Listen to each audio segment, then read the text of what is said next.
Getting to know the team at Nutrien, and I'm catching up firstly with Cam Bray. Welcome, Cam. Thanks, Paul.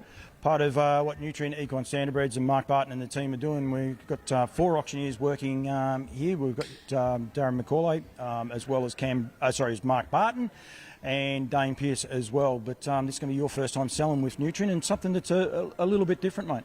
Yeah, well, it is a little bit different. Yeah, first time I've sold in Australia. First time I've sold here at Riverside, obviously, being the first time in Australia. So it's an exciting challenge for me personally, and I'm really looking forward to it. We're not going to go on to the lots that you're selling and that. You've got a great draft of horses to sell. We are going to say thank you very much to NZB for allowing you to come across too, and it's great the way that the two companies are working together. Yeah, well, you know, people can see it in one or two ways. For us, we see it much as a great working relationship rather than anything. We actually sell a lot of horses to clients of Nutrien that are going back through the yearling sales, not necessarily this sale, but other sales. So, I'm really thankful for NZB to allow me to do it. And it's good fun to come here. I know James Jennings is with you, having a look at Riverside firsthand. It's a pretty amazing complex, isn't it? Yeah, it's a good complex, yeah. But, you know, and we're here looking at the nice stock on offer too. It's good to see, you know, be involved in other sales, you know, whether it be with Kiwis coming over here wanting to buy or whatever. We've got a number of strings to our business in NZB. But, yeah, it's good for us to be seen to be out at sales and taking interest, you know. How did you become an auctioneer? Is one of the things we want to try and find out a little bit more about you guys and how it all came about. I don't reckon you jump out of bed one day and say I'm going to become an auctioneer. How did it all come about for you? I started as a livestock stock agent, and it literally happened by sheer dumb luck. I think it was. I was in Southland in New Zealand, bottom of New Zealand, and I think from memory it was just literally. They said to me when we were up there clerking away, the young fella writing the prices down, right, you have a go, and. I had a go, and they said, oh, that wasn't too bad, you know, and the buyers, you know, because you were selling at a meat market, basically, they said, look, we'll give you a fortnight to find your feet, and then we'll, you know, the gloves will come off. And so what do they mean by that? Okay, what do they mean by that? Like they were being nice to you? Yeah, looking after you, yeah, and then they into you, you know, and they didn't make life easy, but you soon worked how to deal with people in bits and pieces, so that's how I started, and then actually I...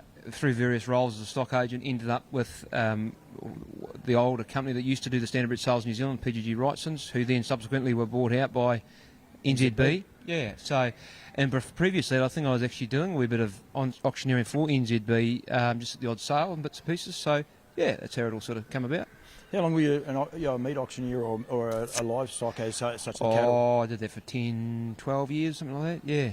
And then was it always like the evolution was always going to come with the horses? Is that it was going to be pedigree selling of some description, and probably went to probably the truest form of pedigree auctioneering in horses. You know, so we'd always had a little bit of horse in the family. You know what I mean?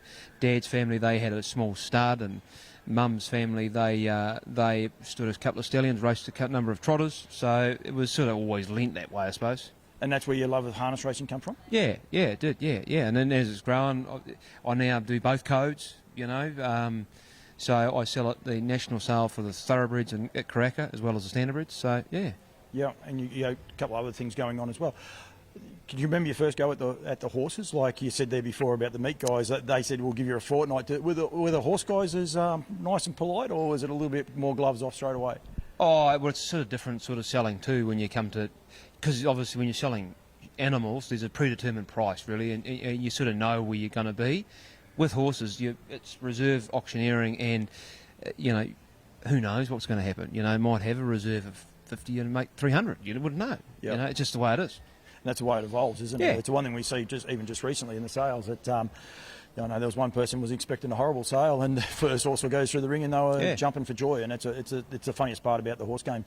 Do you enjoy the horse side compared to the livestock? Oh yeah. You couldn't do what I do if you didn't enjoy the horses, because we only effectively have 20-something sale days a year, maybe a few more.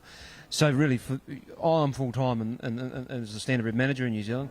We've got to be looking at horses, you know, half the year. We catalogue horses, we're writing pedigrees, we're doing like that. So really the actual auctioneering part, albeit it's probably the part I enjoy the most, it's probably the smallest part of what I do. You don't ever go back to the cattle? No. You never thought of it? You had a bit of a pause there for a second. No. It was a lot of fun, you know, bits and pieces, but this is where my passion lies now and has done for a number of years. I want to talk about your passion for the industry, and you know, I mentioned James there before. you do it differently in New Zealand, if you like. I think it's great. There is this great picture, and hopefully I've got it. I have got it 100 times over. I've saved it. I think I've got autographed copies of it as well. But with your last year, with both your hands in the air and that, but then you guys promote that side of things too. You guys get quite animated. Do you enjoy that part with the NZB guys? Oh yeah. Well, I think it's part and parcel of an auction, the way we probably conduct our auctions. You know, the guys I sort of learnt from pretty animated guys anyway. You know, I was lucky enough through NZB to have a lot of exposure to guys like Steve Davis, who's probably, you know, you wouldn't probably find too much of an argument. He'd be one of the best bloodstock auctioneers in Australasia. And he is very animated. He is, he adds a lot of humour. And it's great for someone watching. It helps engagement. You know, he engages with the crowd, engages with the bid spot. Well, engages with the bid spotters, gives them a hard time. Either or, same thing. We're going to get onto that in a minute. Don't worry, I'm not leaving you off the hook there. So yeah, but it just adds to the whole theatre of the whole thing. At the end of the day, if you just went and sat at the auction and just added the numbers up, bang, added the numbers up, it would just get boring. Yeah. You know, you need to engage people. And it's one of the things. I've got a couple of videos to overlay, and on the South Line Christchurch the other day, like James, he's standing right there alongside of you, and he gets into it at the same as yourself. You say about conducting. James almost conducting. He has hands waving, and sometimes they both come out, and he always gives this little at the end of it when there's a nice sale result go through too. So it definitely adds to it, doesn't it? Well, yeah. Otherwise, it can become very stale, and your wingman up there working with you, who we would normally call them a wingman, or James is my wingman on the rostrum.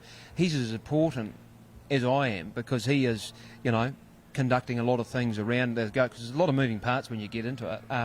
So, you know, it's a bit like bid spotters. You've got to have good bid spotters. You've got to have a great wingman. And when it all works, you know, it looks really good. It does. And we'll go back to Auckland, if you like, just recently. And you're fortunate enough you sold the sale topper there that was purchased by the Kennys. And I do have the footage of that. Do you get nervous? Like, and from memory, I reckon that horse stalled at around $115,000. And it looked like it was all but going to be knocked down. Ended up selling for $300,000. Do you... Like, do you realise that horse may go for, you know, a large figure before you? It was one of the nicer horses, but probably was never. 300 in the No, possibly not. But again, that's an auction. You know, you get two people that, you know, get bidding on a horse, and that sort of thing can happen. Going back to your question, do I get nervous? To a certain degree, probably not like I used to. Like I used to, you know. No. So the nervous part was, do you get nervous when that's stalling at 115? You think, oh, this should be going a bit higher. Yes and no. You know. Once you start selling to reserves often enough, you soon realise you don't want to panic. Things happen. Things don't happen from time to time. You know, the ones that probably you don't get nervous, but you probably feel it's a little bit disappointed when you get all the way and then you sort of, it's all hyped up and then nothing happens. Yeah. You know, and we had that a couple of times in Christchurch where we had some hype horses where probably expectation just didn't quite meet reality, and that leaves you feeling a bit cold, but you dust yourself off and you tear into the next one. Do you get an adrenaline rush at it? Oh yeah. Well, you get an adrenaline rush out of talking, don't you? Yeah, you do. Like, especially if things work. So it is actually a cool thing. We have actually got the boss watching us too. So don't worry. I reckon I'm going to get a tonk on the noggin a bit later on when we finish. Won't be hard to miss. One of the things I do enjoy, I sit up there and watch a lot of horses go through, is a little bit of the banter, both with your bid spotters. Sometimes they may be asleep. Poor old Paulie, you know, he might have been a little bit asleep just recently in Christchurch, and we had to give him a hard time. Good luck to him tonight. But also with the people bidding on their horses, and I think it was Steve Davis last year. Someone was last seen running across the car park. Yeah, all those sort of things. But you were also one that I remember. There was a lady walking out, and you said, "Oh, this isn't a good sign if you leave and come back." And do you pre-plan those things? No. Like, it's just what comes out. They just happen, yeah. It's a bit like, you know, we had that occasion where you bid to someone, he shakes his head and says no, and then they bid again. So next time you say, well, you did that last time. What about this time? You know, and all those things, they just happen naturally. Do you get that feedback back from them? The people, like, do the people come up to you later on and say, "We should have left me," or they just leave it alone? No, generally don't. You normally hear if you've done something wrong. That's a beauty. that is a beauty of it. So I would imagine one of the great parts for you, Ed, is a lot of your sellers and your buyers, and you know them, you know, and you know who they may be. You know, Peter Lagan's, those guys that are buying for other people. So you probably know you can have a bit of cheek with Pete because he's not directly going to be that person. how do you approach here selling in well, Australia? I think you've got to just be who you are. You know what I mean? You're a cheeky joker. You're going to be cheeky. Doesn't matter. You know, this is the way it is. Because you want to go and completely change how you auctioneer for a different location, then you might find that you just don't deliver quite the same. So, you know, if anyone watches this, I don't know when you're putting this up tonight, you know, if they're going to get a bit, they possibly will get a bit tomorrow, you know, and that's just the way it is. Yep. And you may not know their names, but you're happy enough to have a bit of cheek. Yeah, well, with them. you just have a laugh. That's what it is. It's all about making it fun. Yeah, and that's exactly, and that's one of the things that, like Nutrien do here. You guys do there as well. Is have fun.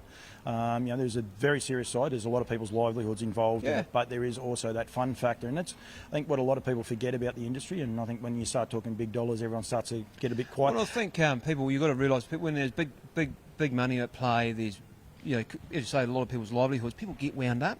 So if you can, you know, take that wee bit of stress out of it, have a bit of fun, you can. They get as much of a kick out of it when it pays off as anyone. You know? Yeah, and have that fun. Cam, thank you. Good luck tomorrow.